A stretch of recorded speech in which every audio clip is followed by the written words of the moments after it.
What's up? What's up? What's up? What's up? Joshua. Before we get started, Joshua, did you get your Cash App from that game show yesterday? What was it, yesterday or day before? I need to know if you got it. Someone came on the show, and this is why I keep telling y'all, put your Cash App in the chat. Someone came on the show and donated that to you, Joshua. Okay, great. Awesome. Awesome. I was so concerned. And we could not find your Cash App to save my life. I was searching these YouTube streets trying to find your Cash App because you didn't come into the live that night. And I couldn't believe it because you're always here. And the one time you had something with your name on it, you wasn't in here. Okay, the young lady name was Tasha. She forwarded that to you. Okay, all right. Hey guys, hey Joy. Look at Hey, hey. beautiful. Okay, okay, okay. I see. I see. I see. Tasha's not in just yet, is she? Because I can't see her. She is. But we were looking all over the land trying to find you. Find your cash out.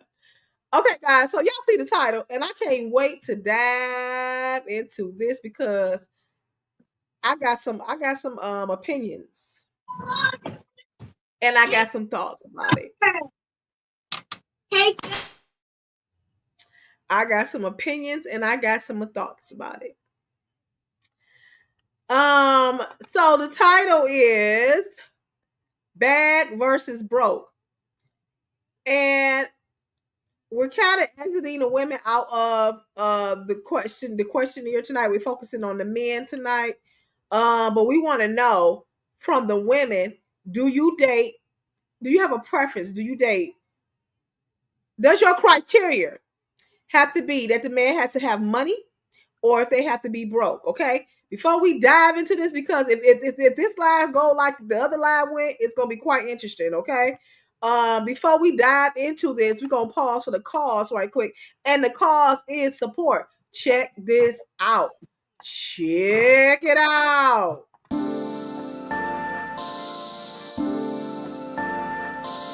I Believe is a lifestyle brand for anyone who believes in something greater than themselves. The time is now to simply believe. Meet Alexis Duncan, creator of Lexi Lou, a line of handbags that services the needs of plus-size individuals across the country. She has styles and patterns and fits to quench your handbag thirst. Check it out.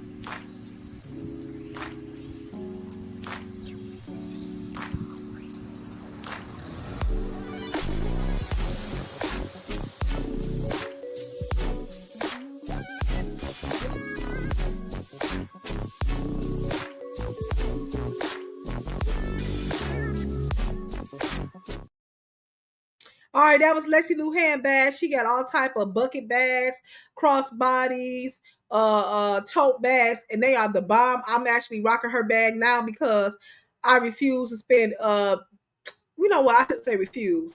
I haven't got me another Coach bag. You know, Coach is my brand. I know y'all see Louis Vuitton behind me, but Coach is also my brand too. And I'm due for a new Coach bag. Ameo, Bryson, I'm due for another Coach bag. And because I'm really rough on purses, so I went and ordered me a Temu bag, right? And that mug lasted for a good 3 to 4 weeks.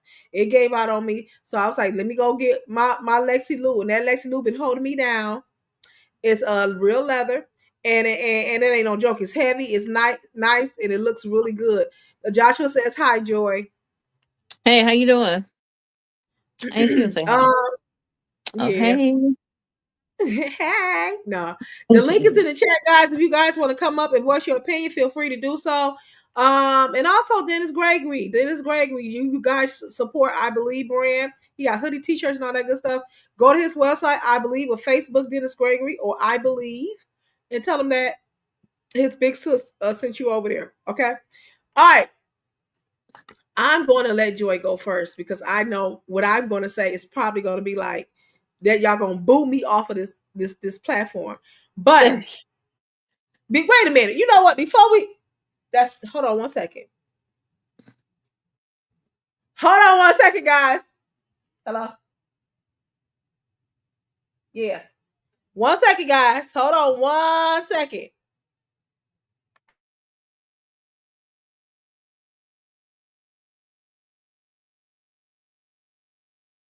Hmm.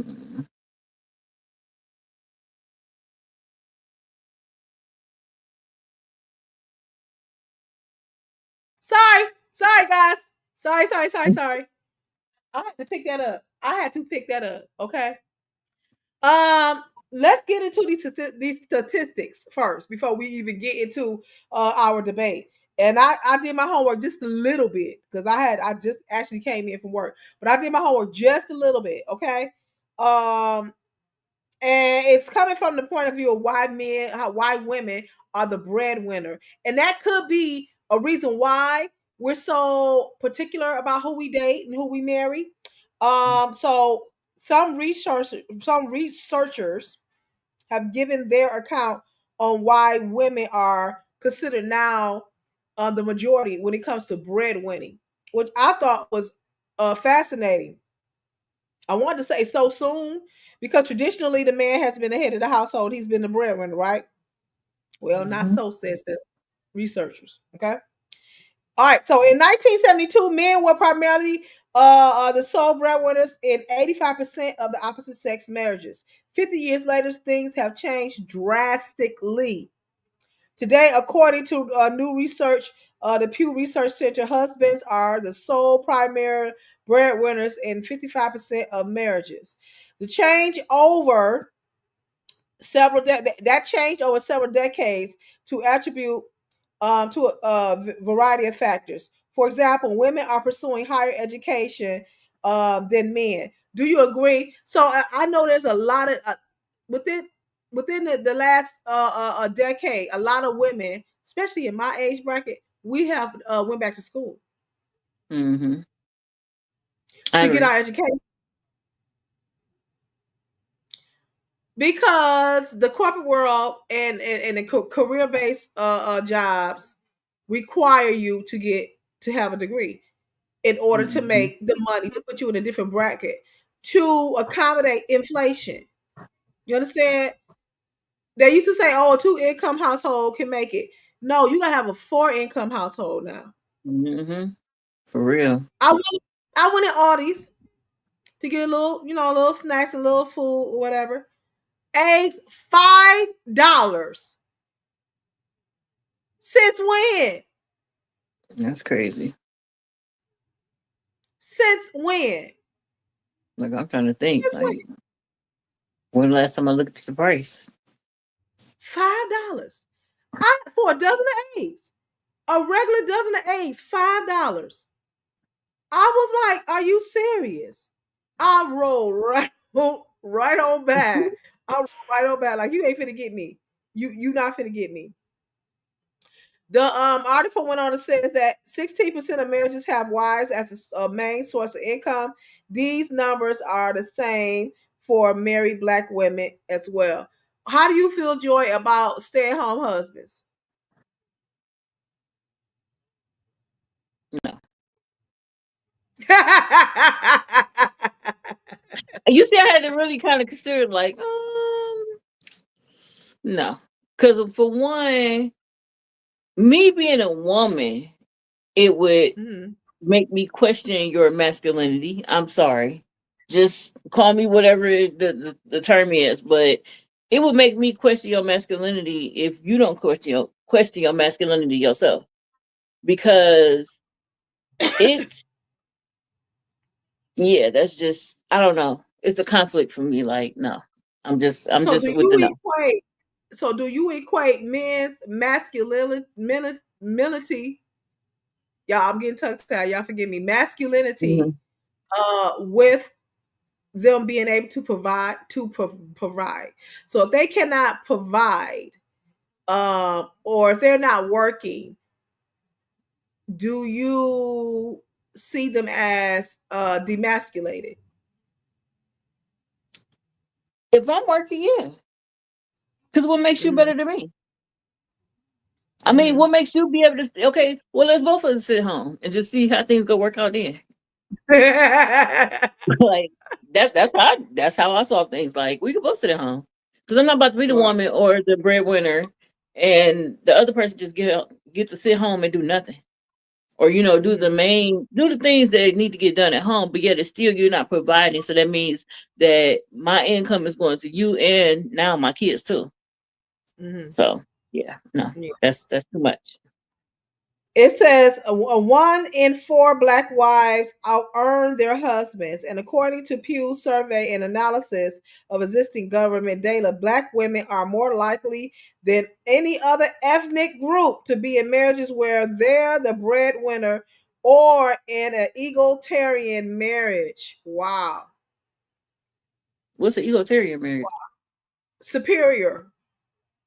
Where the man feels superior or the woman? The woman. Um, So this is the thing. I mean, I don't necessarily disagree with the statistics, but I feel like that's across the board because you have some poor whites, and I'm not being racist or rural individuals who they go to work, you know what I'm saying, and they man stay at home, or they make them get out there mhm. and work, and they just sitting, you know what I'm saying. Native Americans, they have a really high risk of alcoholism, and I'm not being biased, so don't y'all come for me. But I'm just saying especially in the 80s, they had a really high rate of alcohol addiction, and they did not work. They just lived on their reservation, and they lived off of government assistance. So I feel like it is across the board. You want to stay at home, Elder Sims. Now, is this my godson, or is this the bishop? Oh, this is the bishop. Now we gotta honor. The bishop is in the chat. I have finally been blessed by his presence. Elder, scroll all the way up. The link is in the top if you want to chime in. So one thing that I don't like is when they categorize. He gonna talk some stop.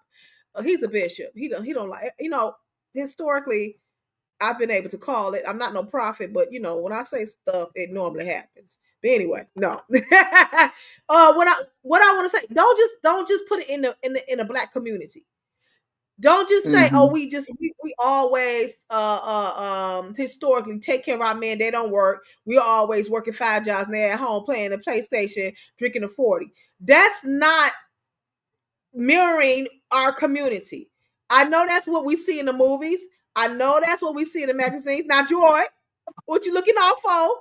Yeah, I was about to say like, okay, I get where they can say that is mainly because if anything, I can't say about other races and how hard they go for their kids, but we gonna make it happen. So if we gotta have 1 or 2 jobs to take care of our kids, if another job, if that's what you per se want to do and take care of a dude, you're gonna have to have 3 or 4 jobs. So yeah, but to say like, is it just black women? No, but that's your prerogative. If you want to take care of a man, you're gonna have to have three, Okay, 4 jobs. But so even for now, there is this thing where you got certain sex of women across the board, black, white, whatever, who will not even entertain a man unless they're in a certain tax bracket. mm-hmm. Or they will verbally say, oh, you better not step to me because you ain't got enough money, you ain't got enough bread. Don't come talk to me because you ain't got this, or you can't give me this, or you can't give me that. So don't even come and look at me. Don't even look in my direction because you ain't this and you ain't that. For me, I'm not like that. And let me give a disclaimer because sometimes people will hear you talk and give you a point of view. Hey, Key, I see nothing but love your way because you deserve it, sweetie pie. Sometimes people will say, "Oh, she talk about her man, her marriage." I ain't talking about my man. Me and my husband financially, we do well. Okay, but what I'm saying is this: sometimes you got to get what you need and not get what you desire and what you need emotionally. Hey, Shawan, I say nothing but love your way, instead of what you think you want.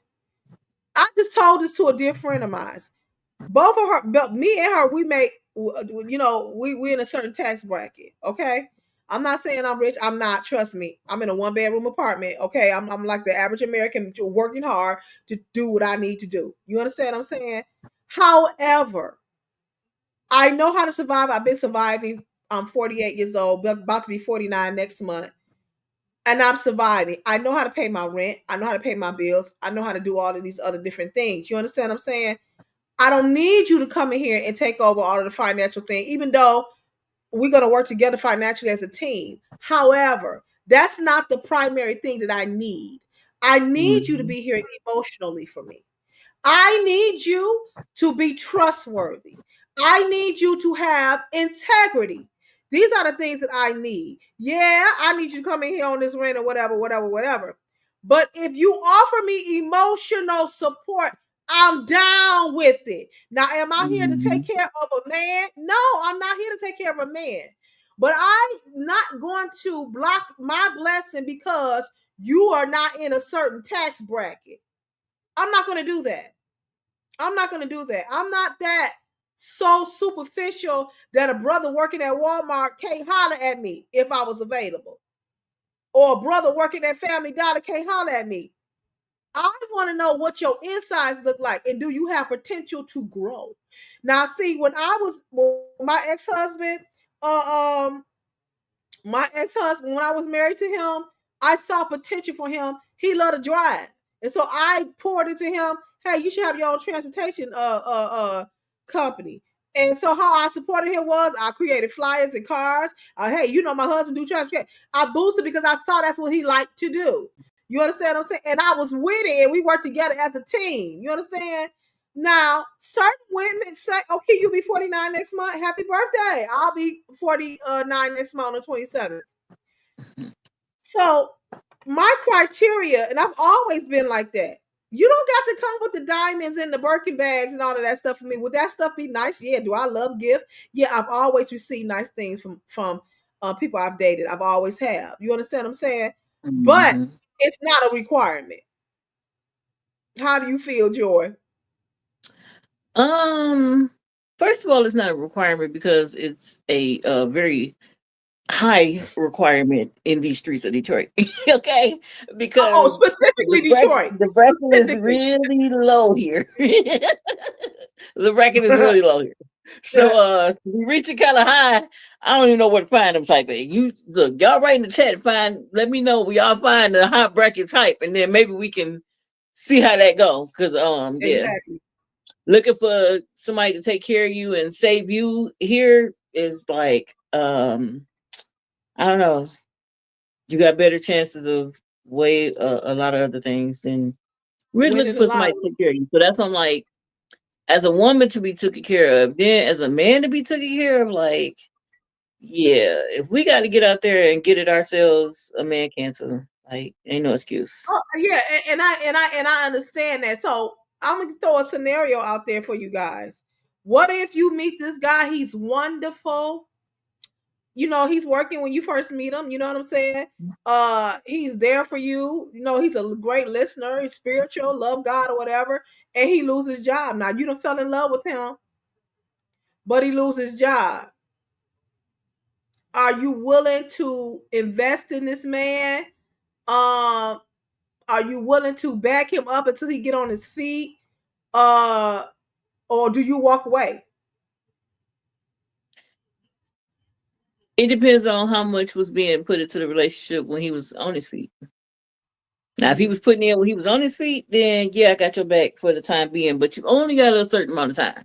I'm not gonna let you lean on me for 3 years. You get maybe about 3 weeks to a month, and then what we doing? Because at this point, like, I got to see the progression. Key said she would support him. She would support him. She would support him. I know. I have known women who have walked away from their husbands because they lost their business or they lost their jobs. They walked away. I'm going to continue to listen in the car. Okay. I know women who have walked away from their husbands because they lost their job or they lost their business. Key says, and help him find something else. Yeah, you're gonna. I'm gonna. That's me. This is a great conversation. Yes, I really. The reason why I chose this topic is because I see our young women, and again, you know, this channel is for women, all types, all shapes, all age, all demographics. I see our young women going down the wrong way, and you know what? You're gonna grow old lonely. That's the best way I can put it. I see our young girls out here having a hot girl summer, and you think that this man's supposed to come in the Escalade and pick you up and do all of this stuff. And even in my generation, when I first got with my husband, when we were just dating and we were engaged, a lot of questions was like, well, what does he do for a living? Well, how does he take care of you? Well, how come he can't do this? Now, first of all, we wasn't married, and I had a stickler about that. And a lot of my family members didn't understand why I wouldn't accept money from him, and he was not my husband yet. A lot of people got put off, and I'm a little bit conservative, modern. I'm a mixture of a whole lot of things, traditional too. He did not have his name on me yet, and I'm the type of person. I'm gonna work. And I've had some rough patches. I just went through something and still going through a little bit of something. You understand what I'm saying? But I've always been independent. I've always been able to take care of myself. And I never wanted nobody to come into my life thinking that you come in here to save me from something or whatever. I know people, I know because I've had this conversation with a couple of people in my life that said, if you were my wife, you wouldn't be going through all of this. If you were my wife, this wouldn't happen. What does he do for a living? All these questions that was posed to me, I literally felt offended. I felt it was intrusive because my thing is, I'm not sitting up asking you what your husband doing for you. I'm not asking you about what your husband's finances is. And do he take care of you when you running low on gas or you need this, or you know what I'm saying? I don't ask you those questions because it ain't my business. See, a wife is supposed to cover their husband, and the husband's supposed to cover the wife. Certain questions you shouldn't just feel comfortable walking up to nobody and asking them about, especially when they're the spouse.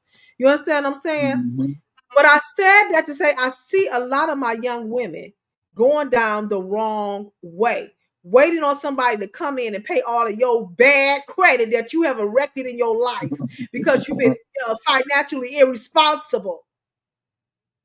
Some stuff is yours and yours alone. Oh, my husband came in here and cleared my debt for 10 years. That ain't a flex. That's a reflection of your irresponsibility as a woman. You don't put this man under stress. You know what I'm saying? Oh, he loved me so much. He took care of all my debt. Why are you in debt in the first place? See, this is my thing. I want you to stand up and be whole and be a woman and be strong from the get-go. So when a man presents himself, he's actually coming to service a need and not a want. You understand what I'm saying? And people get off. You will marry a man because they got all this money and all of this stuff, but he ain't nurturing. He don't know how to listen. He don't know how to communicate. But you're there because he paid the bills. Okay. No. That ain't gonna work. Eventually y'all gonna break up. Because it's power. Like it's power and there's no communication in between. So your power is gonna be useless after so long because who's providing the living space? They are. So after a while, your words ain't gonna mean nothing. My mama taught me never move in with a man. Because when it's over, honey, he kicking you out. When it don't work out, he kicking you out. One time was all they had for me. You gonna kick me out. This is my house. Let me tell you something. The one little apartment that me and my husband shared, honey, it was in my name. I don't care what y'all can say. Y'all, I'm transparent, honey. This is me. I ain't trying to put on for y'all. Y'all support the channel. $CLAYLING. Support, support, support. Okay. It keeps me connected to you guys so that you guys can get wonderful content to help you along the way. Okay. Keith says, I have always been independent as well. I have my struggles, but I'm always going to make sure I keep a roof over my head. That is my primary Mm-hmm. goal. And I'm a married woman still saying that because I'm in a unique situation where we got two households that we are working together with. You understand what I'm saying? But even afterwards, it is my job as a woman, and y'all can say what y'all want to say, that oh, that's not right, that ain't right, to keep a roof over my head. Because the first primary objective is self-preservation. Mm-hmm. Self-preservation.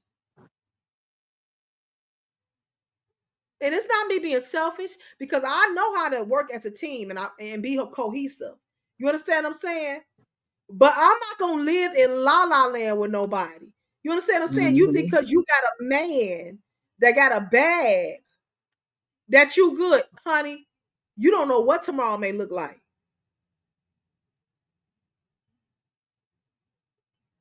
So that's why I said, so I see my young women, if he ain't got a bag, he can't go do this. If he can't buy me this, he can't do this. If he can't buy me this, are you for sale? Are you for sale, or are you for having or procuring or marrying? Are you for sale, or are you just for or are you here to be a wife or to be a Mm-hmm. support group? You know what I'm saying? Not support group, but to be a support for that man. I do some crazy stuff sometimes, Joy. So there was a guy in my building, and he was a single parent. And I would see him load his baby in his car, every day. He'd do the same thing. And one day I just yelled out the window. I was like, "You a great dad." Uh-uh. And he was like, "Huh?" I was like, "You a great dad." He was like, "Huh?" I was like, "You." So he ended up running to the car. I said, "I'm your neighbor, and I just want to tell you that you're a great dad." I see men in the summertime. This heavyset guy, every day he would be running, barely running, jogging up the street trying to get in shape. And I'll be like, "Keep going, King.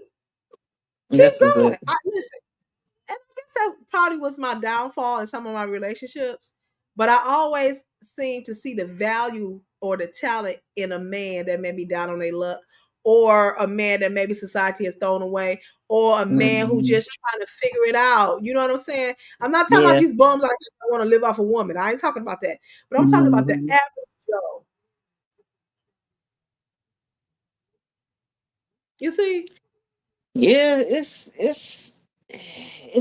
a hard dating ring out here, so you got to be careful. But to date a rich man is like I forgot who said it. It's one of them songs. Cash Doll. If you date a rich guy, basically he think you own you. A broke guy they can't do nothing for you, or look, wait. Now let's say they can't do nothing for you, but they can't even provide I for was getting themselves. ready to say. They can't if they can't provide for themselves, how can you expect them to do something for you? And then what I noticed out here in a lot in the streets of dating is that a lot of guys they can fake it for a couple of months, but then the real budgeting and financing really comes into play when you stick around. Like, dang, we used to go on dates all the time. Now you ain't never got no money. Dang, Mhm. you used to be able to do this for me, or just be nice, or just a casual anything. Now you can't, and now you asking me for money. So it's like you really got to watch who you deal with over a matter of time before you even say whether I'm a date and whether you got money or not. Because, like I say, people could put on a fake facade for so long. I've I've Especially I've if seen there's it a pattern done. that develop. Especially if there's a pattern that starts to develop. You understand what I'm saying? You gotta have a good discernment. Yeah. You gotta have good discernment when you in the dating situation. Not just now. I'm newly married, so I know what it is to be out there, free falling with this dating thing. Because I had made up my mind. I was like, there is absolutely nothing out here. It's absolutely nothing out here. But God said, yes, it is. It's just on the other side of the world. You understand what I'm saying? But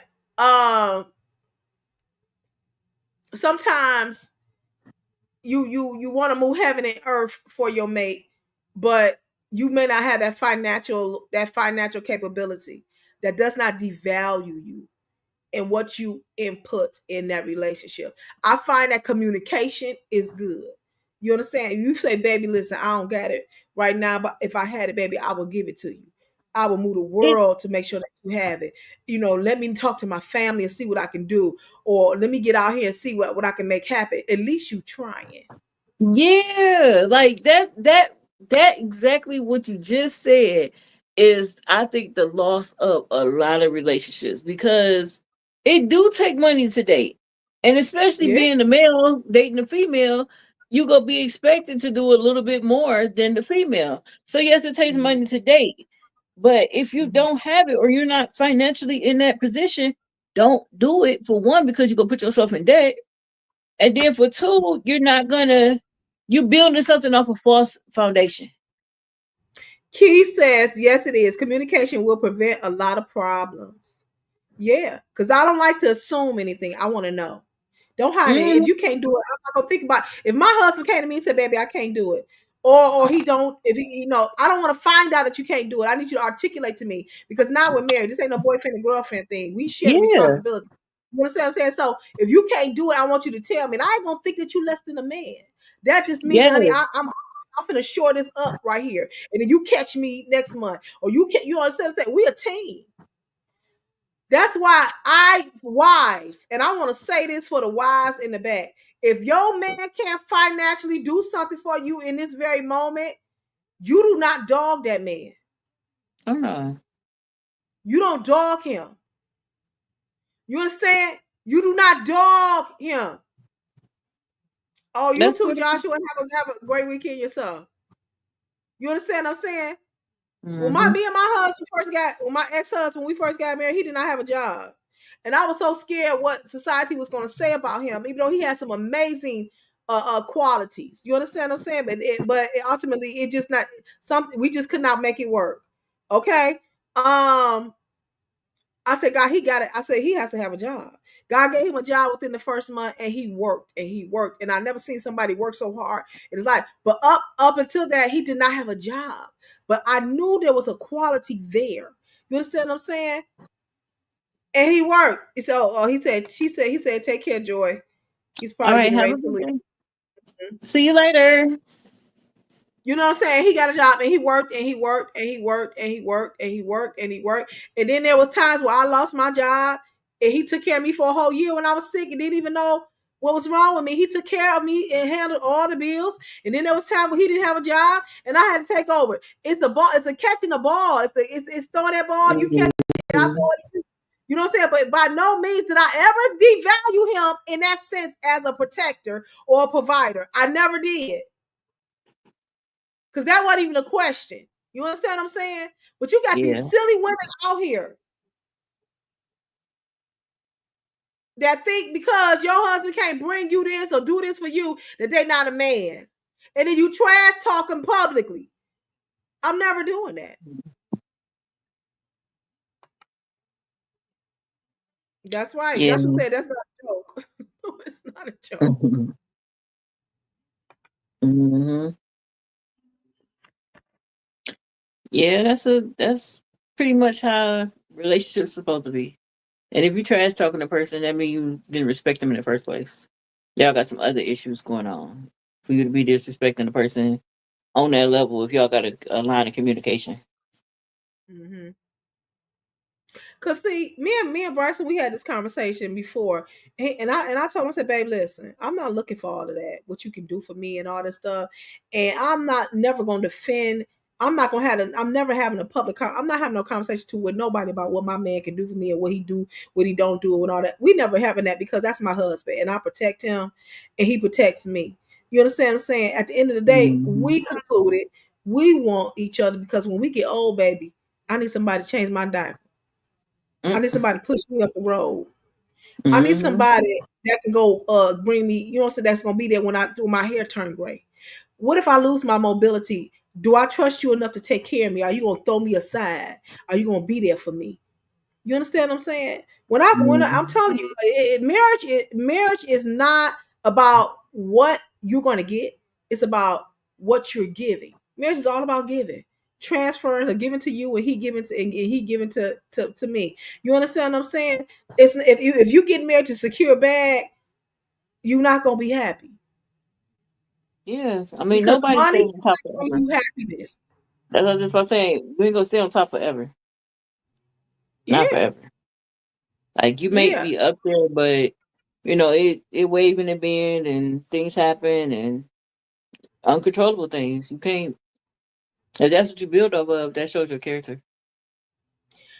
So let me pose a question to the chat, and to my fellow co-hosts. Do you buy into the facade, or do you even want, like when you dating, you dating out here, what I'm saying? Do you want that facade of the baller, the player, what I'm saying? Or do you want the raw, honest truth? Do you want how you in that new dating time span when you had that euphoric feeling about somebody, he buying you this and he buying you that? Do you prefer them to continue in that vein? You know what I'm saying?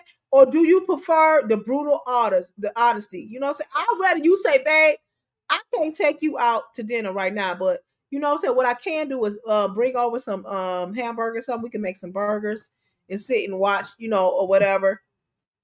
I'm good. Yeah, yeah. I mean, again, you can't ask for something that a person don't have. And if they make it away with what they got, then that's taking you in consideration at least, to try to make nothing out of something. Sometimes it That you don't said have to something be so like, quick. Go ahead, Joy. huh? I'm sorry. I No, was go gonna ahead. I'm say, sorry. you don't have to have the money face value for a situation to be valuable. You said something so poignant. I'm not going to ask you for something that you don't have.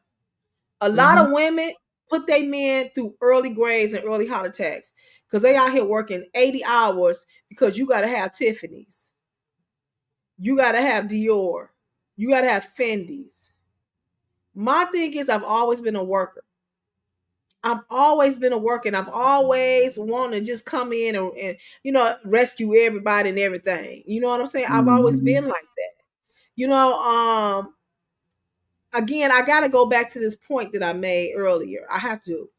Sometimes God will send you what you need and not Hmm. what you want. You understand what I'm saying? Because he already know you gonna go work and make your own money. Now, don't y'all beat me up. I'm not saying that you should be financially responsible for everything. That's not what I'm saying. What I'm saying is sometimes you looking in the wrong direction, and that's why you're not married now. Because your standards is too high. And this go for women and men. Men do the same thing. I had somebody break up with me because I didn't have a job at the time. They told me when you get a job, we can revisit the relationship. I didn't know how to take that. These men these days, they want you to have a job. They want you to cook, clean, take care of the kids. Look, halfway make sure the car's straight. Like that's a lot of hats to be wearing versus you doing, your little part of the deal. That's a lot. So are you more traditional, Joy? Are you more traditional where the women stay home and the man take care? And it's nothing wrong with that. Because as I get older, I feel like I'm getting towards leaning towards that. You know what I'm saying? Because I've been working since I was 14. You know what I'm saying? So Mm, I don't know. It depends on your financial situation. I feel like if the financial situation was where the woman could contribute without having a job and she was to stay at home, then yeah, she could stay at home. And I think the same thing kind of applies for the man too. If they could contribute without having a job, then we're fine. But I know, man, and he's not here anymore. God, he's not here anymore. He could not read or write, but mm, his wife did not work because he worked with his hands. He was a painter. and he worked and he positioned himself where he serviced not just painting houses, but he painted rich people houses, which was smart. Okay. You understand Hmm. what I'm saying? So he got that bread. He took that check. He probably couldn't even read the words on the check, but he took it to his wife. His wife deposited and paid the bills, and that's how they lived for But see, decades. that's potential, and that's a plan. Most people don't have a plan, and they might Mhm. have potential, but it's potential that you see that they ain't even applied out to the world yet. And Joy, you know what? You really hit the nail on the head tonight because this is what I want to say. Don't owe nobody nothing. Women, you do not owe nobody an explanation why you are with who you are with. Because the potential that you see is for your eyes only. It ain't for Hmm. the neighbor's eyes, your sister's eyes, your brother's eyes, your best friend's eyes, the dog eyes down the street. It's for you because you the only one that's going to walk this journey with this individual. You understand what I'm saying? For this whole past year, I felt like I needed to work. Amazon need to hire me. GM need to hire me because I am a wonderful PR person. I felt like I had to run a whole PR campaign for my husband so people can see he's just an average person and we have just fallen in love. And that's all it is. You understand what I'm saying? But this society puts so much pressure on you to make you think that the man got to be this way or the woman got to be this way or why are you with somebody that's not an American? You know what I'm saying? Or they're not inclusive when it comes to other cultures. So I'm trying to show him in a way, well, not even be deceptive, but show him in a way that we really are in love. You understand what I'm saying? But I made up in my mind, I am not going to provide an explanation on what or why and who I'm with, because it is nobody's business. Yeah, you He shouldn't have to. serviced a need for me, and I service a need for him, and we are good. You understand what I'm saying? So if you got a young man that's looking at you and they may work, they may be Ubering, but he keep himself clean. He come and make sure you have lunch. He come and make sure he come and see you. He pick up the phone when you call, which is invaluable these days. He texts you back when you text him, which is invaluable. Then baby, ride that Uber. You ride. Do you need to roll the calls through here so I can send them out to you? Whatever you need me to do to keep you on the road. You need some fresh tires? Because I appreciate that. And I see the value in that. Hmm. See, society Yeah, give our hard men a rough go. They give them a rough I feel go. like I feel like it's not where you get the money from. You can work at McDonald's. Who cares? It's been all the same. It's just about how Mm-hmm. you apply it and then how you budget your money. I think that's the big mess up because you can have a $30 job, $30 an hour job, but still be, like you said, financial irresponsible. I've dated so Mm-hmm. many financial irresponsible guys that it don't make sense. Where you And the work way you looking up is cracking me up, Joy. like God, leave. It is so aggravating. Like I think that's the difference between.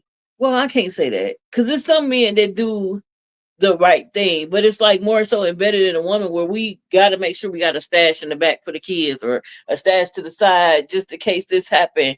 You got to think about your future.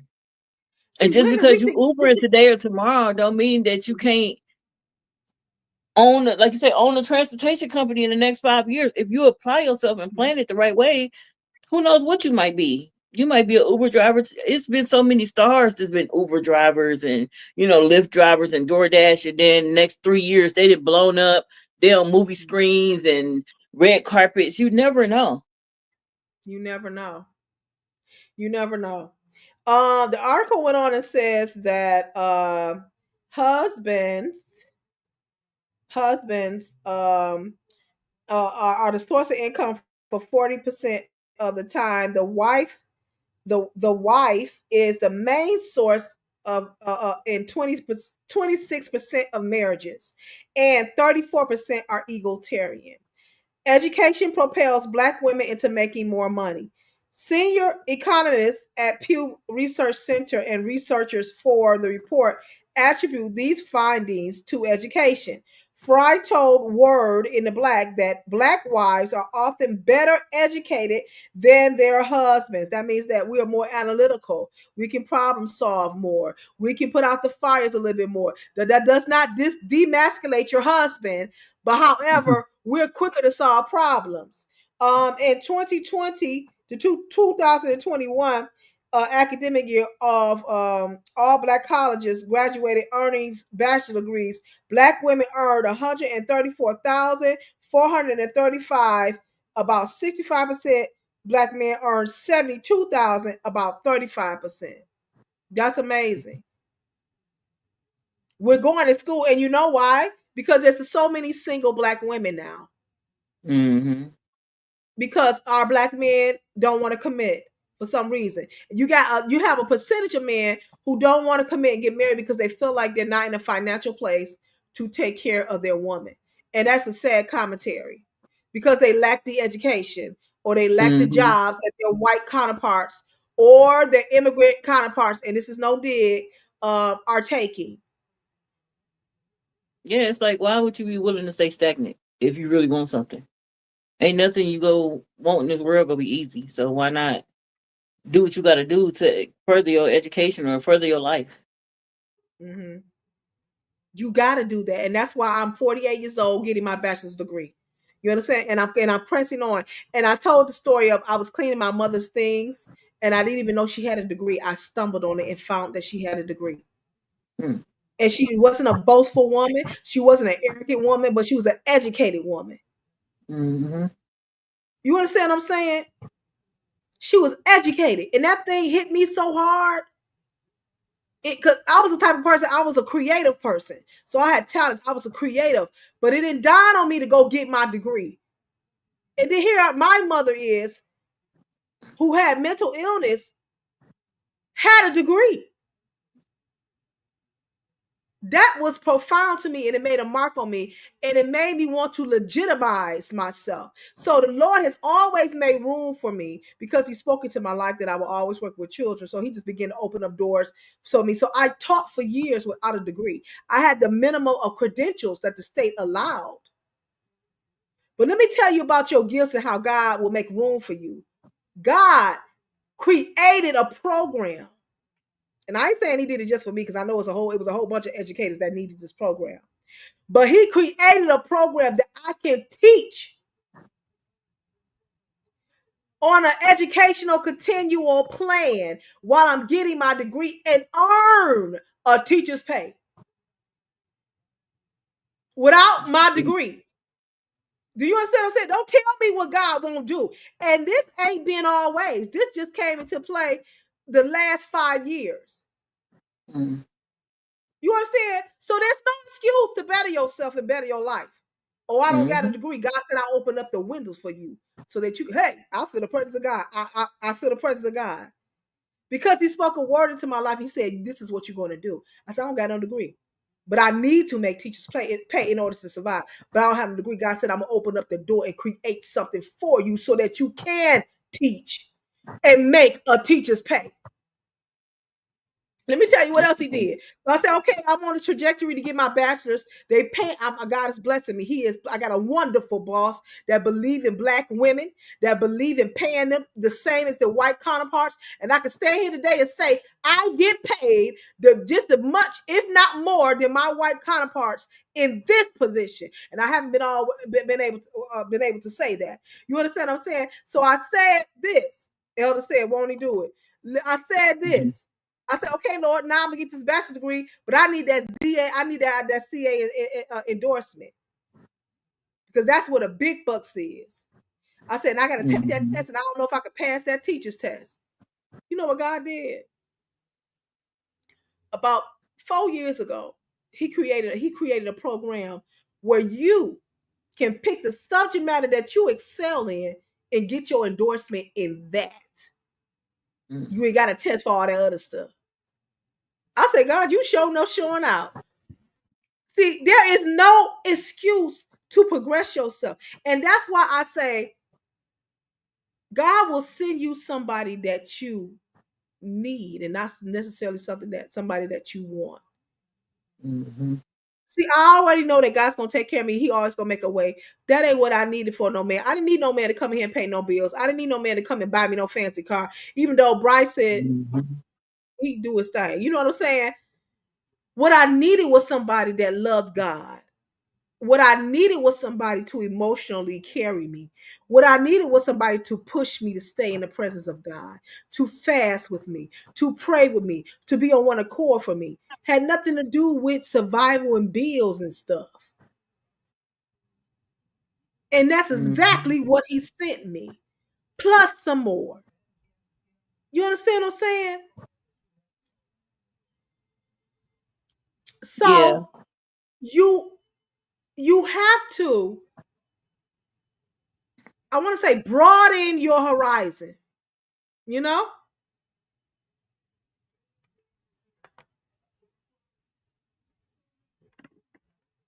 Amen. Yeah. Amen. You got to broaden your horizon. Okay, so the article goes on and says that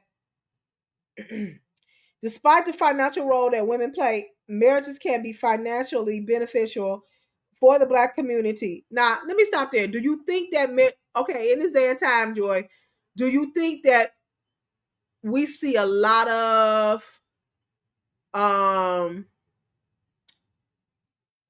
we see a lot of Cosby Show marriages in our community? I don't even think we got that. You don't think so? Uh,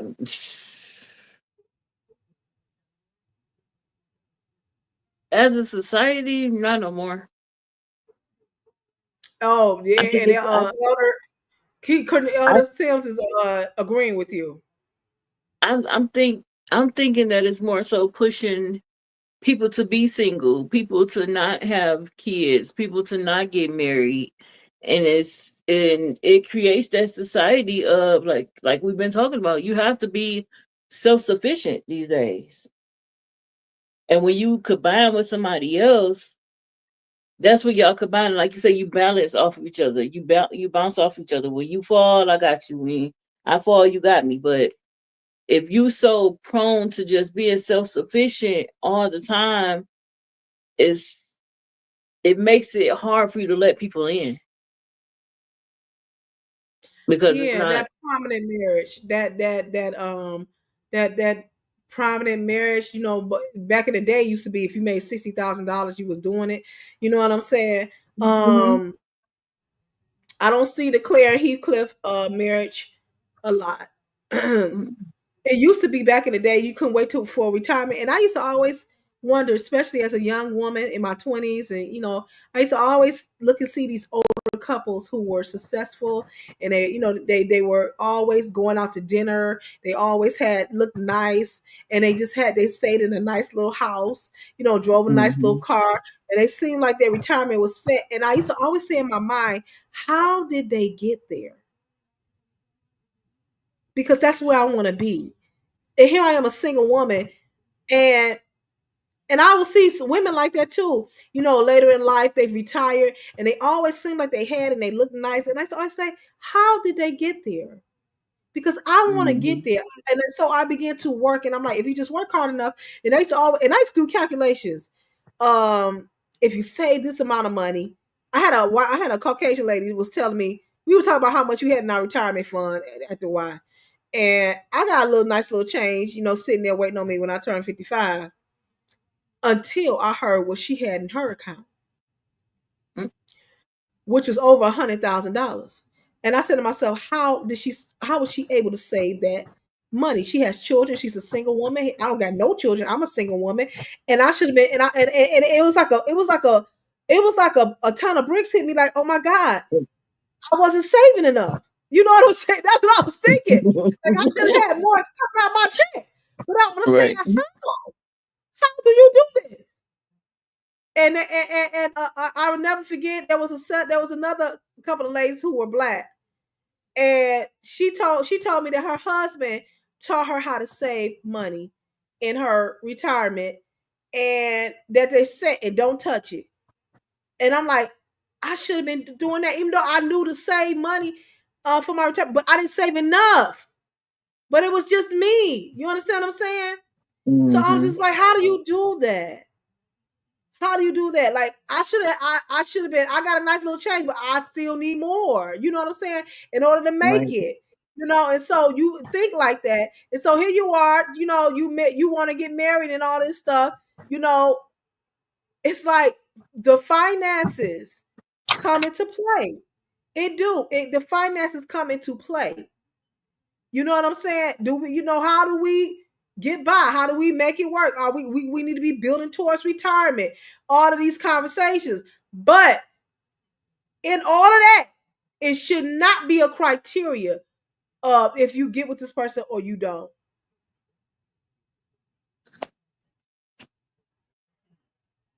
I don't think it should be. You know what I'm saying? I go back to that couple, that nice looking couple. I feel that you will never know the totality of their struggle and their story, how they got there. I feel that sometimes you never know, that wife probably had to carry that husband through a bit of sickness or whatever. You know what I'm saying? Maybe picked up a second job. You know what I'm saying? Whatever. But they come together as a united front. So when you see that picture of them, you see success, but you don't know how they got there. And when I was younger, I always wanted to know, how did they get there? How did they? Now, my husband, he worries more about financial stuff than I do because, because I am independently living and have been living independently single, I've literally had to trust God. So at the end of the day, I know God is not going to allow me to fail, and I know He's not going to allow me to be consumed. So that's my God is my safety net. You know what I'm saying? Maybe that's why I had an open mind to receive my husband. I don't know. You know what I'm saying? But our financials, you know what I'm saying, has no, I shouldn't say that. I'm really going back and forth, but I want to say our financials don't have a bearing on our marriage. I don't know how you feel about that. Hey, April, I said nothing but love your way because you deserve it. As Beautiful. far as financial situations between a person, between a couple, like I wondered the same thing. My parents was married for 32 years. And I seen they ups and they downs, and I didn't know that they was actually married. No, I didn't know that they wasn't married. Okay, they was together for 32 years. They got married 6 months before my mama died. So all that time I thought they was married. Up until probably like my 15th, 14th birthday, around that time, I found out back then they wasn't married. So I'm like, dang, how was they together all this time? And then, like you said, a successful couple. Everybody in my family admired my mom and daddy. They thought we was rich when I was younger. So I was just like, oh, okay. But it's the up and the downs. You got to be there. You got to be vulnerable. You got to be willing to let somebody take care of you. You got to be willing to take care of somebody when they need to be taken care of. And you got to just keep your eyes open. But if there is no ill will in the situation, I don't think it should be a problem. That's how marriages go. That's how relationships go. But it's just society that we live in now push it so hard. I don't know where are we going with this? Like Tupac said, "What y'all want to race with no babies?" Because where we going? What was we doing? Yeah, the Bible said, "Be fruitful and multiply." God condones marriage. I don't care what nobody say. God ain't condoning all these hookups and all of these situations and all of these jump offs. He condoned marriage, and that's why the enemy fights marriage so bad and puts strife in marriage. He puts it in there because he doesn't want to see God's word come to fruition, but it comes to fruition. And that's why, Mhm. you know, when me and Bryson got together, there was no talking about we gonna date. We both, because we come from a Christian background, we both knew we were walking into a marriage. Because like I said, we're going to Mhm. be married. And I specifically said we're going to be married before. You understand what I'm saying? Because I'm not flying over to Africa to Mhm. fornicate. Mhm. You better I understand know that. that's right. And I I made know that that's right. perfectly clear. You understand what I'm saying? I know that's right. You got these women got to have some type of morals and values. You understand? You wonder why you can't get the ideal man that you want. It's the energy that you're putting out. If you're putting out ratchet, whorish energy, that's what you're gonna get back. I think also it's just like, yes, that's true. But the standard is so low now. Like the bar is set so low, the minimum attention, the minimum,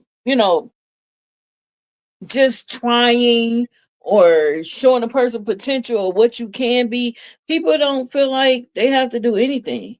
And I do not like the standard of now. To me, is men are getting more feminine than women. Y'all want to be Yeah, taken they're care asking you of. what you can Y'all bring want to the y'all table. back rubbed and y'all feet rubbed, and you want this to happen to you, or you want to do this with a woman. Like, come on, where's the Let me tell you masculinity? something. What are we going to teach our young men? My Because we got husband is a kids young coming after this. My husband's a young man. He's that young generation, and I thank God because he is consequently turning the time back on me, and I appreciate him. You understand what I'm saying? Okay, what did you say? Hold on one second before I want to forget my thought. You said, "Lord, I'm running out of power. Lord, have mercy." So he said, "Say that, Joy." My husband is young. Is young. He's young. Okay, he's young. He's young. I was teasing him yesterday. I was like, young man. I kept calling him. I said, young man, young man, and I was just making him blush. I am younger than him. I'll be 49, and he is 33. Okay, he'll be 30, 34 coming up. He's young. Okay, but he acts like an old man. He acts like an old deacon in the back. You know, because he will hard check me in a minute. You understand what I'm saying? He's young. And I said, but I say this, I say that to say this. We both came to the conclusion that we wanted to be in the will of God and that it was going to be matrimony. You understand what I'm saying? And that we were not going to be just flaying around, laying up, shacking up, sleeping around, and creating all these soul ties for just to say that we hooked up or we together. It was not going to be no boyfriend or girlfriend. It was going to be a wife. Did you call me a sugar mama, Bishop? Did you call me a sugar mama, Bishop? So my point is this: when I went to Africa, I went ill prepared because I'm counting the exchange of money. Oh, I got enough. He said, "Baby, listen. You don't know Nigeria. I keep telling you, you don't know Nigeria. You need to listen to me. You need to listen to your husband. That's your problem. You don't listen to me. Why?" He be like, "Why is it that you go your other way when I tell you to do something?" I said, "I told you gonna have to get a handle on me because I can be aggressive sometimes. I told you this." He said, "Every time I tell you to do something, you go the opposite way." When I went to Nigeria as a husband of 33 years old, he had everything under control and prepared financially for me. I did not come out of my bag for a penny because of the maturity level that he had. You understand what I'm Mhm. saying? And he took care of me as my husband. I did not want for a dime. I did not pay for a dime. I didn't have to worry about how we were going to get here. I didn't have to worry about none of that because that was not my role. At that point, I became the submissive. You understand what I'm saying? Now, Joy, I know you don't like that word because your whole face changed. No, it wasn't that. I'm just holding back my little story. I'm holding back my little what I gotta say, Go ahead, but Joy. it wasn't Go about ahead, the Joy. message. Go ahead. Go It, ahead. it, see, with me, I don't know. I'm a risk taker, and I've dated offline. Mhm. But I've had somebody to tell me the same thing, and this recently happened to me. And the guy was like, "But okay, so we met." And he was like, "Oh, I want to be with somebody. I don't have no parents. Da da da da da. I don't got no kids. Da da da da. I really want to be Mhm. with you." And I'm like, "Okay, that Mhm. sounds good." And he like, "Well, let's go together like now." And I'm like, "Okay, whatever." But at the time, I was coming out of a breakup, so I wasn't ready, Mhm. Mhm. and he felt it. He knew it, and it was all it was really really a recent breakup, so I couldn't hide it. Mhm. So he basically ghosted me. So then he comes back again and he says, "Well, I'm ready. Are you ready?" And I'm like, if he wouldn't have ghosted me, I told him, I said we would have probably been together. Because I was willing Mhm. to take that jump. But when you He goes, ghosted me and just didn't tell me nothing, that's when I lost some now, respect. That's when you lost some points. That's when I now started, I I ghosted raised the eyebrow Bryson. at you. I ghosted Bryson because he scared the crap out of me. And he was from Nigeria. You understand what I'm saying? And he was talking about he loved me. I'm like, how do you love me? You don't even Yeah. know me.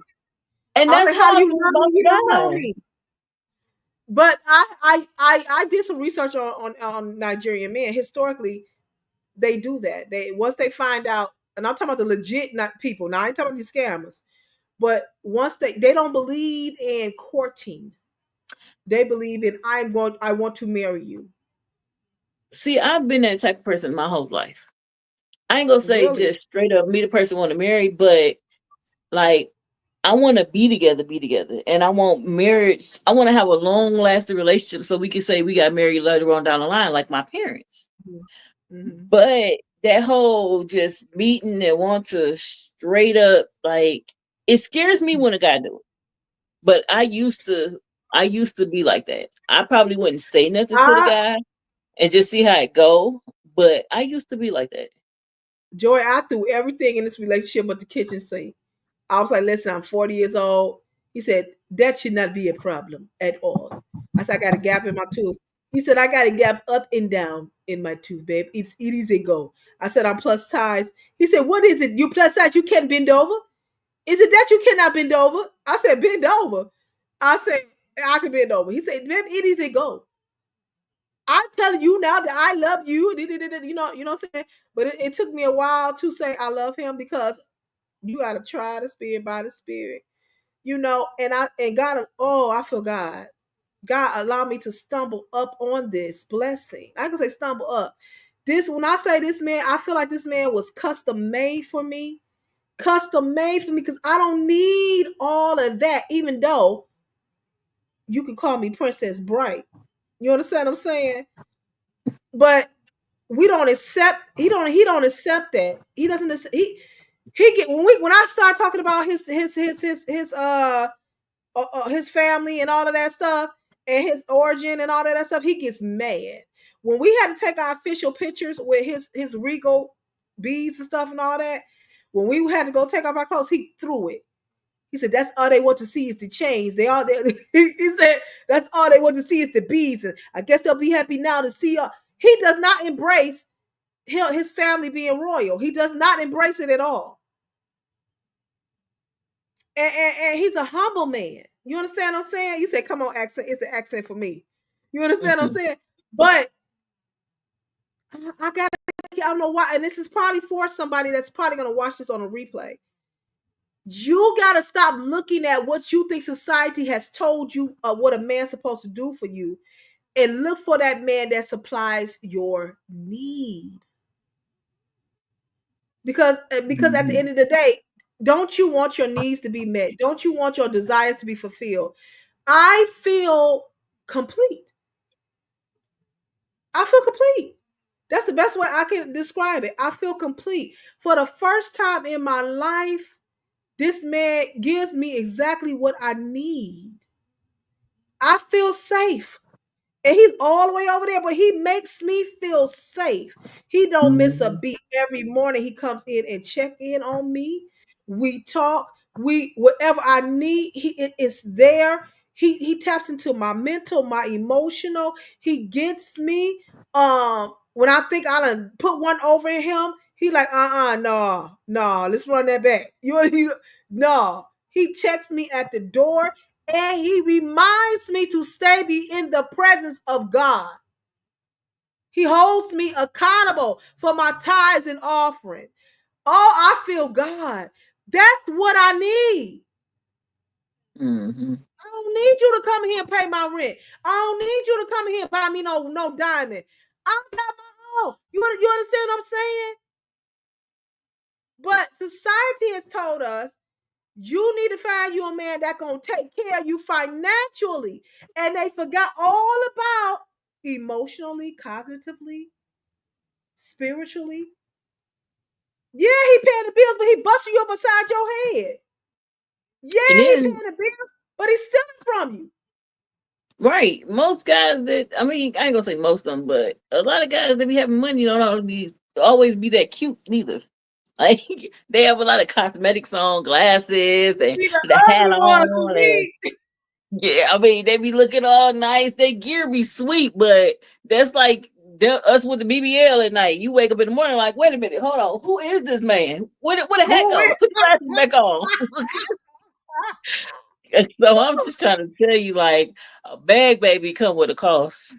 It come with a cost, that's for sure. Mm-hmm. And then who's gonna say is that, like I say, you can't be on top forever. You can't. Mm-hmm. Even if you Mm-hmm. do have some stability at the top, things are gonna go up and down, and you've got life challenges, freak accidents, anything can happen. So yeah, it's not cool to base yourself off of money. That's what it's Mm-hmm. basically coming down to. Are you looking for love? Or are you looking Mm-hmm. for money? Are you vile on the inside? Are you dark and evil on the inside? You Mm-hmm. understand what I'm saying? Yeah, because you can't care about a person if you caring about their No, money. You can't care about a person I if could care less. they ain't got 'Cause I it. Then you feel going good. off like that's not feasible to a relationship or a good role model for anybody, kids and all. Yeah, especially if you get in a relationship with kids, that's a whole nother dynamic. You know what I'm saying? Women, you said it's the accent. If you say accent one more time, Elder, but you know what? It's women with children, you know, they make that sometimes. And now, I don't want to be harsh. What I'm saying, I'm going to say some women with children, they make the hasty decision of getting with somebody because at least my kids is out of the cold, and that's a valid reason, but it may not be the right reason. Listen, me and my baby go sleep at the shelter, bundled up, right together before I go to sleep with anybody that gets on my nerves. I had a Mhm. guy tell me I'm an adorable a-hole What? because he was, and I should accept it because he was buying me things. And he wasn't even buying me like big stuff. He was buying me food. That's like an insult to a fat girl. Like, that's the last thing Shut I need is some up, food, okay? Joy. I'm gonna Shut up, I'm gonna Joy. buy me a sandwich. If anything, that's the last thing I'm gonna not be without is some food, okay? So you might Because he bought so you if a I number ask you, two, you supposed to do what? man, he said he was an adorable a-hole and that basically accepted either take it or leave it. And it was because you had money. No. And I've No. tried to talk to this person several times, and it always comes down to what you do for me versus your attitude.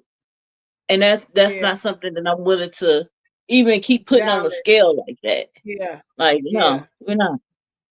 No. And that's where a lot of people with money feel as if they can devalue you. because now you're lower than them, so to say. You need them. You're dependent on them, Mhm. and that's why you And I can't come don't into never a want to be in that relationship position looking where I need them. You know what I'm saying? Listen, we for. need each other.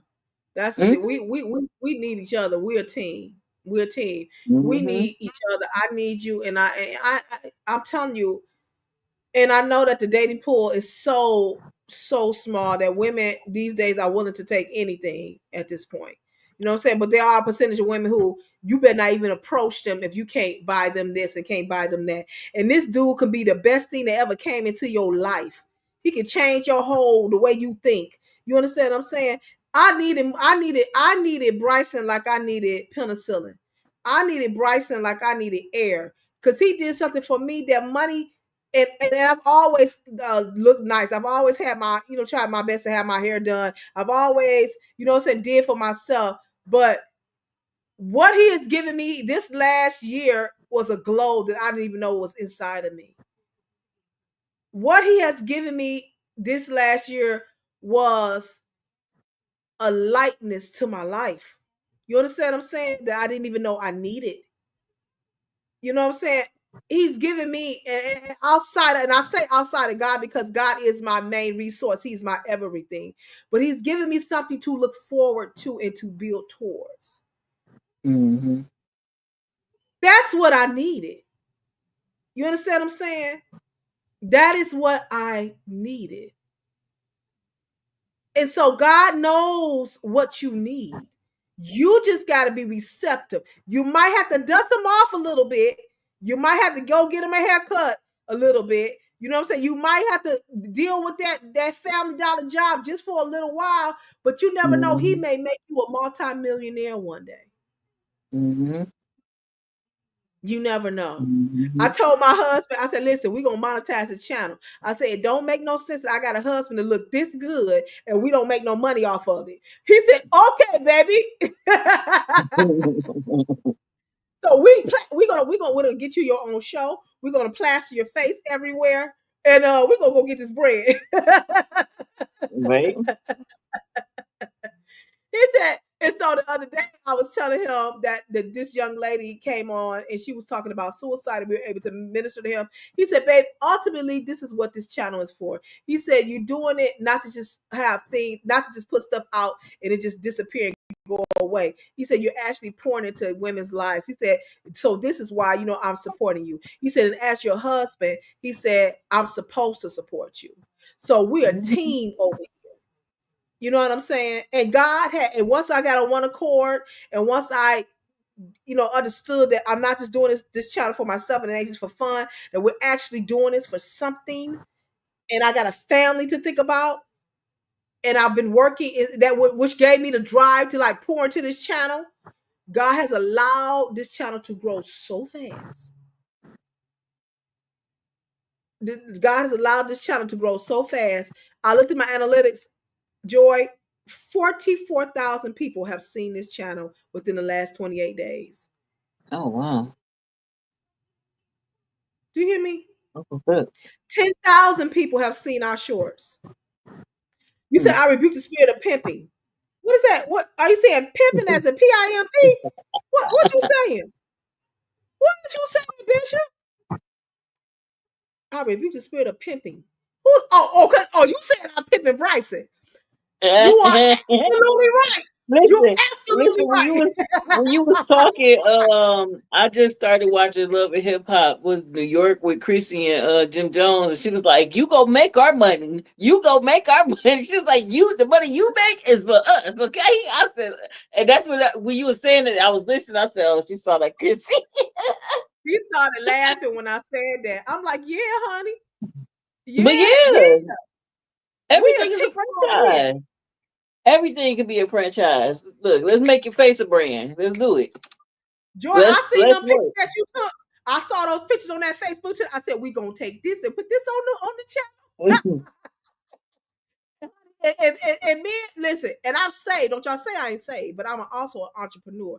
Them men came out, they was falling out of trees and stuff, saying, who is this woman right here? I said, oh, that's our co-host. I'm like, You see what happened when you took me to the podcast, so I already knew that was coming. baby, I will never take joy on another media event ever again. Do you It understand what I'm wasn't me. saying? I'm sitting over here like, what am I, chopped liver? What am I? Am I invisible? Once I let them know That's I was why. engaged, them men was like, they was looking at Joy like, like this. Came in there with all the swag. I was like, no, she didn't. But that's how it be, though. You know what I'm saying? So Mm-hmm. so he's what I need. And so that's what I want people to do. That's what single men, single women. This is what I want you to do. You said I am texting from Stacy phone and I'm getting ready to run out of power, so we're able to listen from her phone, but we can't text from her phone. It's weird. Okay, now listen. The text it. Listen. You done confused me with the whole post, Elder. The whole comment. You done confused me. All I got was your phone about to die. It's okay. It's okay. You can go back and watch it at the 121 mark. That's where you can, when you die, you can come back. He will put That's my you. bishop. That's my elder. Do Mm-hmm. you understand? Uh but again, women, men, women alike. Three, if they put elder, I don't need to know your phone journey. I don't need to know that your phone journey is at your phone at 3%, elder. I don't need to he know that. said. He said he commented on everything. Let you know everything. Um, this is what I want you to do. So when you know how you go to Family Dollar, go to the wherever you go, and that same old bro be like, "Hey sis, how you doing? I'm just saying," and you walk past him because he got that red shirt on. You never know what he's working towards. Joy, I know. I'm speaking into your life. I know I am. No.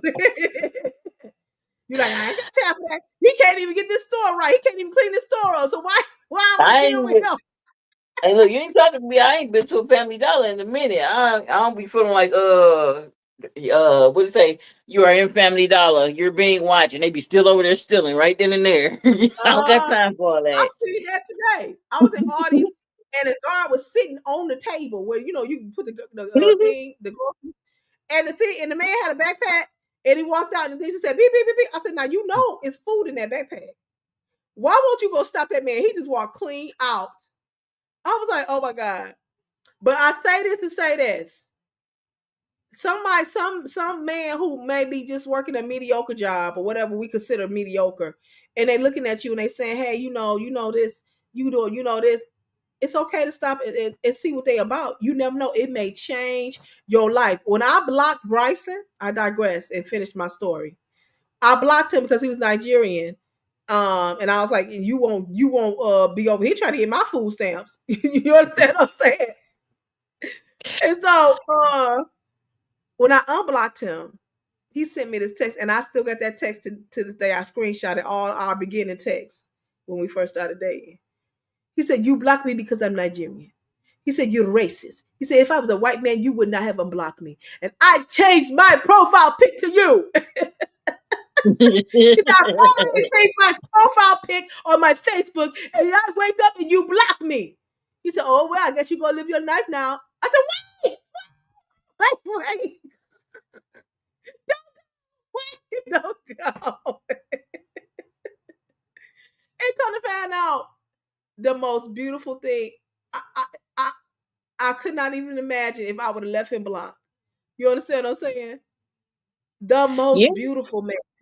yeah. Sometimes you be walking right over your blessing. I almost walked over mine. I'm not gonna say I'm single. Put it like that. But I had Mhm. to reach my little, and I was just like, hey. Sometimes it be Yeah, like that. throw out a Sometimes it be lifeline, like that. and And then pray. and you got to be vulnerable enough to accept what's gonna come with that, whether it's the good or the bad, whether things happen, things work out, y'all just become friends, whatever the case may be. I think it's a lot of, especially men out here, that's Mhm. not vulnerable enough to be broke and still date, to be broke and still have the right intentions while dating. Like, you can be broke and be single and do what you want, but when you entangle with a woman and you try to have a quote unquote relationship for whatever you're trying to gain from her. And at the end of the day, you never really want a relationship in the beginning. You shouldn't have been out here dating in the beginning. And that But happens a is lot. there such That's a what I see in thing, this. Jordan? Is there such a thing of a man who wants a relationship but broke and wants to date and broke? I believe so, because if they're mature enough to be able to communicate, this Hmm. is my issues, this is what's going on with me, this is my plan, and this is what I got going on, then yeah. Only thing you got now is your word. So what else can I take from you but your word? But Yeah. if you don't live up to that potential, then so be it. But like I say, as a woman, I think we are more so receptive to say, okay, well, let's see what happens. With a guy, if you ain't got a first of all, whether you got a job or not, if you ain't got no big behind, nine times out of 10 these days, they don't want you. If you ain't You know, got that was a phobia of mine. That was that, as a strong, I'm a strong black woman. Like my brother said, you a Mhm. strong black woman. That was one of my biggest fears, that I did not look like the average black woman. That I didn't have the BBL like the average black woman. However, I did have a upstairs, I didn't have a downstairs. You know what I'm saying? I knew that upstairs was gonna come in the clutch and bring me to what I needed. But that downstairs, I'm like, they ain't gonna feel that. You understand what I'm saying? But that was my biggest thing, And I had one boyfriend told me, he was like, just do squats, babe. He was like, just do some squats, just keep doing squats. You know what I'm saying? So that was my biggest fear of. I've never had insecurities. I've always had this vibrato of, you know, I never had low self esteem, but that was one of the things, like, oh, I'm not built like the women I see in my community, and Mhm. they're not gonna look at me because of that. You know what I'm saying? Mhm. However, my husband has done a fantastic job of making me believe I got a big butt. You understand what I'm saying? You know, and he has never. He said, "Babe," he said, "please stop body shaming yourself." He said, "Why do you body shame yourself?" And that's what I'm about to say. Like, it's a lot of it's like we in 2025. I was about to say 24, 2025 now. And sex is just such an open subject now that Mm-hmm. you have a lot of people that's out here for fetish type things. So what we think is not attractive is the very things that people are attracted to. His grandmama snuck one in on me. I had did a video and I was saying, you had our wedding garb and stuff on. And I was like, welcome to Nigeria. We say hi from the Brights. And she was speaking her language. And then she said eat in it. I heard the word eat. And so I asked Bryce, what did she say? And she was like, oh, she was saying that the men over here like women who eat. So she basically was saying, I'm big. He said I would be good. I would be good for him because I was big. They Mhm. like big women over there. You know what I'm saying? And I Mhm. asked him, I said, am I the first plus size woman that you ever was in a relationship with? He wouldn't answer it at first. I said, babe, I need to know, am I the first plus size woman that you ever been with? And he was like, yeah. He said, you are. He said, but why are you asking that? That's not an issue. You know what I'm saying? I said, well, because it's different with plus size women. He said, what is it? You can't bend over? I was cracking. I was cracking up. But he loves me. And if he does have a preference, I will never know it because he does a good job of making me feel secure in who I am. And again, that's another quality that I needed. Mhm. You understand what I'm saying? See Mhm. how God will send you somebody, and he will that all those little holes and voids that you have in your life, he'll send that person and they will plug those holes up for you. They will plug those missing pieces in your life. They'll plug them up for you to make you feel whole. And then you're gonna be Mhm. blessed financially anyway, because when two people come together, God blesses the union, and He puts everything in place in order for you guys to survive, because His word is being manifested and coming to fruition. Mhm. Hey, Mika B, I Yeah. said nothing but love your way. Yeah. I think that's another thing that us as women, we worry about finances, but it's not so much like a life or death type thing. With guys, they make it like life or death, like, oh my God, I just can't live, I'm just broke all the time. Like, if you miserable or you stagnant, do something about it. And I think Who do that's where, something about it? yeah, do something about it. You can't stay in the same spot and then sit there and complain. You dragging me down with you. Hmm. Yeah, I don't like that complaining about stuff, and you every time I talk to you, you frustrated about something, you worried about Oh, something. My thing is, and this is just indigenous to me. First of all, I'm saved, and second off, God is faithful to take care of His children. And mm-hmm. where's your trust and your faith at? So you Yep. shouldn't be worried about anything. You understand what I'm saying? Um, we should be trusting in God, and we should be doing that together as one in Yeah. agreement.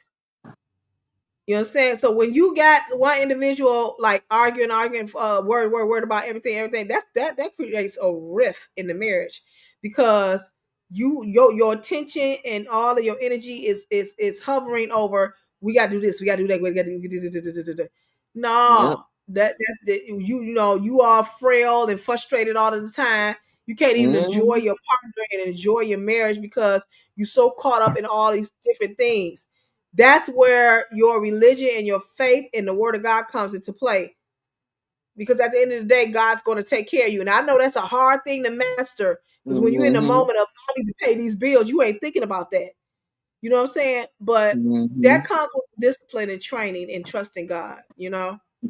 So guys, I hope that you guys enjoyed this conversation. Maybe we'll continue this conversation again on another show, but I think this is a very good subject matter. Mm-hmm. I like it too. Good and eye Mhm. opening, and hopefully the younger generation will take heed to some of the stuff that we gave out. Like, it's not hard; it's when you make it hard. And Mhm. believe every bag come with a price to it too. Come on, somebody. Now, Joy, you dropping all type of gems up in this piece. Okay, that's profound. That is profound. Mm-hmm. Every bag has a price to it. Mm-hmm. That's the truth. That is the Yeah, truth. you can sit up there with your man and his chains on, and he got your nails done and your hair done and all that stuff. But is he there for you emotionally? If something was to happen to somebody in your family, would they be there to emotionally comfort you? If I got a flat tire and I need you right now, would you stop what you're doing to even answer my text or my phone call? Like, these are the standards of relationships. When it's money in the middle, you have no foundation because that money could get snatched at any time. Bryson did something to me that brought me to tears when we were doing wedding planning and stuff like that. He had a separate conversation with his grandmother, and they had arranged for his uncle to walk me down the aisle because he knew my father had died and I didn't have nobody to walk me down the aisle. My brothers could not Mhm. come to Africa. He had already taken care of that. When he told me that, he said, "Babe, no worry." He said, "My uncle is going to walk you down the aisle because I told Mama that your father is deceased, so he's already agreed to walk you." I was like, boohoo! I was crying. I'm like, you Yeah. thought about that. Because I wasn't gonna have nobody Mhm. over there to represent me. You know what I'm saying? Mhm. It was just gonna be me because I believed in this man so tough. I believed in this thing. I was willing to go by myself and stand alone if I had to. You understand what I'm saying? He said, "No, babe." He said, "No, babe. We this is what's gonna happen. Me and Mama already talk about it." And I thought that, and I literally was in. I said, "Babe, you thought about that?" He said, "Babe, I already know." He said, "This is what the husband's supposed to do, babe. Why don't you know that I'm your husband?" We ain't got no examples like that over here. He shut me down so tough the other day. I thought I was 4 years old. I'm not going to even lie. I am not going to even lie. He told me, he ran this line on me. He said, "Babe, first of all, you are too old to be just now learning this lesson." I was like, Jesus. He shut me down. He said, babe, you are too old to be learning this lesson. But I am your husband and I will teach you. I am your husband. I'm your father. I'm your. He was going in. He said, that is my job. And then then he was like, you see how I talk to you different from when I was your boyfriend, I'm your husband? Aha, I talk to you different because I'm your husband now. And so after everything calmed down, I reminded him that American came up out of me. I said, the other day when you were talking to me, I said, you were a little stern. The way he said, he started smiling. He said, I know. He said nothing else. I was like, okay, I'm just letting you know. You was a little bit stern. You understand? I said, you got an American, you was a little bit stern. And he started smiling. He said, I know. It's like he know. It's like he 10 steps ahead of me. And he know how to deal with me. And so I appreciate that because I never wanted a man that I could just run over or manipulate. You know what I'm saying? Yep. Again, another thing that I needed. You see what I'm saying? So God just fixed me right on up. And I tell God thank you. So my thing is for everybody saying, why would somebody way over there want to be with you? That's why, because that's what I needed. I needed a strong, cultured man to deal with me. You understand what I'm saying? And he did it. God did that, you know, and I appreciated it. You know, I And that's because appreciate you're a strong cultured woman, into what you believe in. it. You're not Yeah. willing to settle for anything. And that's the thing. It's not a lot of people out here that's strong willed, that's strong culture. I like that word. That's strong, have strong and valuable morals. Mm-hmm. So yeah, Oh, it's gonna be a longer wait because it's not a lot of people out here to choose from. Joy, the It's man like that they God far has and for in you is between. so tremendous. Your joy, and I'm not a prophet, okay? I'm not a prophet. I am a minister. And I'm so glad we're recording this so you can go back and look at it when it happens. The man that God has for you has so much patience. Because that is one of the things that you need. Someone to have patience with you. Mm-hmm. So when you looking out there, being as fabulous as you are, look for someone that shows you patience. Every now and then, the Lord will show me little glimpses. Okay, I'm not no prophet, and I don't need no check. However, if you want to support the channel, people out there, $signs CAYLING. God does this to me sometimes, and I hate when He does this. But 9 times out of 10, it comes to pass. I'm not a prophet. Don't y'all email me. Do I see anything about your house? I don't. Every now and then, the Spirit of the Lord will come over me. I will see certain things, and that's it. I hate when He do it because I don't be feeling right. I don't. It be a disorientation. This man has patience. And he's older. That's it. I'm cutting it. Cut it off, Jesus. Cut it off. Because I don't want to go no further. Cut it off. Okay. Stop. Stop. Stop. Stop. Stop. Stop. Okay. Patience and older. So look for it. It's coming and it's gonna be soon. I'm done. I'm gonna log off. I'm logging off. I'm logging off. Okay, because I cannot. I don't like this. I don't like when he does this to me. Oh, okay. But so my thing is this. Those are the things you need to look for. And it probably could have been out of your box. But you gotta look, you gotta think outside your box. Mm-hmm. Okay? You gotta think outside your box. It ain't gonna be the best thing that ever happened to you. The best thing that ever happened to you. My husband is the best thing that has ever happened to me outside of salvation and God. You understand what I'm saying? I feel alive and happy. I look better than I did 10 years ago. I look younger than I did 10 years ago. God knows what to give you, and it's coming. And Bryson told me, he said, you older, and I know you said, I say this all the time on my lives, but it resonates. He said, I know that you're older, and you probably said it's over. He said, but it is not over yet. He said, and I am going to pull the beauty that is in you. I'm going to pull it out of you. This 33-year-old man said that to me. So God know what you need. And it's coming. And that's for every person listening to this show.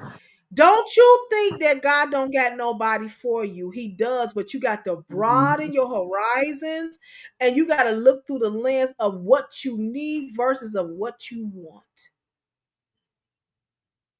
Because what I wanted didn't want me. Yeah.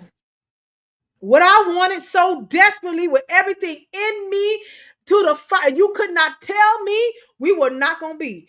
I wanted this thing so bad. I wanted it through blood, sweat, and tears, and nights of crying and sacrificing and doing whatever I had to do. I wanted this thing and could not no one person tell me that it wasn't mine and I wasn't going to have it. I wanted it so bad. And every point of the way, it resisted me. And I didn't understand why. I'm like, Lord, I'm this, I'm that. I'm trying to be this, I'm trying to be this. You know what I'm saying? But it didn't want me. God has given me what I needed. And to put a cherry on top, He has given me my desire. In the ripe age of 48. No. So it ain't over, baby. It ain't over. All right. Guys, did you guys enjoy the show? I enjoyed this show. Look, we were supposed to get off about what, 10 minutes ago? Yeah, we enjoyed the show. I'm gonna get off. We finna get off because okay. So guys, don't forget to tune in to. I don't know, Joy. Are you you might go say forget Saturday? I'm coming back. I'm coming back. I got to. I can't mess that up. That was going good for me. Yeah, I need that. Okay, so Get Fit Saturday. We doing Get Fit Saturday. This tomorrow. Yes, the show is awesome. Oh, thank you, Mika B. Thank you so much. I love you to pieces. You know I do. Get Fit Saturday. So last Saturday, we did not have Get Fit Saturday on this channel.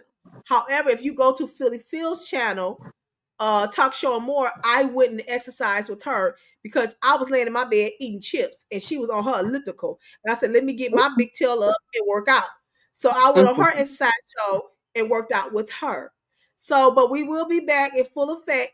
Get Fit Saturday. This Saturday, we will let y'all know the time. Y'all not gonna pressure us. Y'all not gonna make us get up when we don't want to. This is a joint Clayleen thing. We will let you know when we come out here on this channel tomorrow.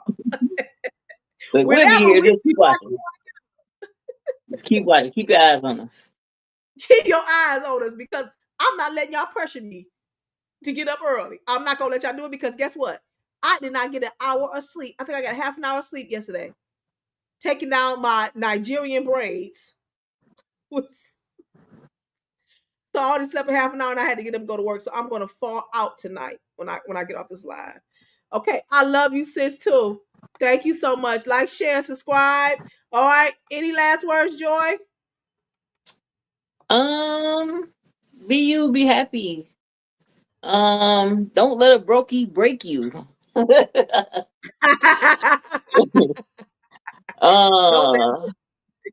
Every bag comes with a price. Just remember that. And be vulnerable, be open, be willing, be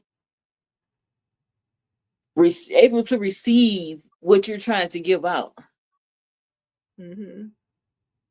Yeah, my life lesson from this is to think outside the box because you never know what's inside that box. And God gave me the most tenacious. What is it? Tenacious. What is it? The most exciting, mouth-watering summer of my life. And it changed my life. And I never thought in a million years that God would take me this way. But look what God has done for me.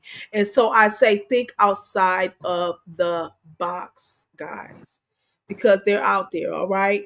Okay, guys, this is your queen, Clayleen, and Joy the Plus Size Motto. And we're saying good night and bye bye.